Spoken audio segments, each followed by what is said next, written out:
Hey everybody, welcome. In this video, I'm going to show you how I do bingo in my Spanish class. And you can do this virtually or in person, which is kind of cool. So the website I'm using is called bingobaker.com, and I have the free account. I'm going to show you really quick what you get with the paid account. So pause the video once this next page loads, because I'm not going to stay here for very long. So pause it really quick. Over here, you can see what you get with the paid account. Okay, so I'm going to go back. So what you're going to want to do to make a card, what I suggest you do, which is super easy, is I would just paste in a list of words. If you don't have the list to paste, then you can just type them in there one at a time and then just put the next word on the next line. And then once you're done doing that, it'll take you to another screen. I'm going to show you what that screen looks like. I don't want to make a new one right now. Okay, so this is one I actually made this morning.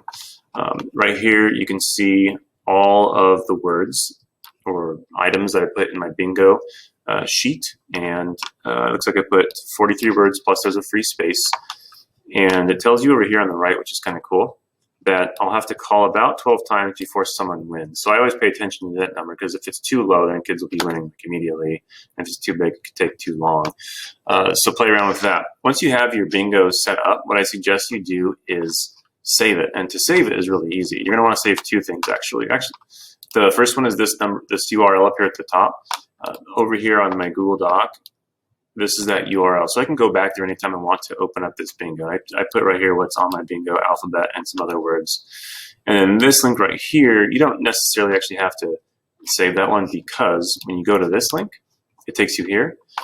And then this URL is the one that your students are going to click on. You can get them that URL via Google Classroom or whatever you're using.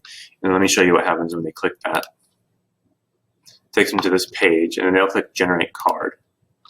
So when you're calling stuff out, they'll just click it, and they'll do the X's like that. And then once they're done, they can say bingo. Now you do, or lotería in Spanish, you do have the option of printing cards so that you can actually give to the students if you want to do it on paper. And those options are up here. You can print off a certain amount of sheets per page and stuff like that. And the call list, again, this is the link that I clicked earlier that I saved, this one right here, takes me to this page. The call list is actually right here. So you can just click these arrows and go to the next term if you want to. If you want to have actually a printed call list, you can do that when you do a print one right here. Include the call list. I suggest that when you're playing, you write down the words that you're calling out, because you can't go back and see what you've called out, and unless you've got a photographic memory, it might be hard to remember which ones you called. So I suggest you do that. And I think that's everything. So they're really easy to make and free on this website, bingobaker.com. Check it out for some easy fun. And that's it. If you have questions, let me know. We'll see you guys next time. Adios.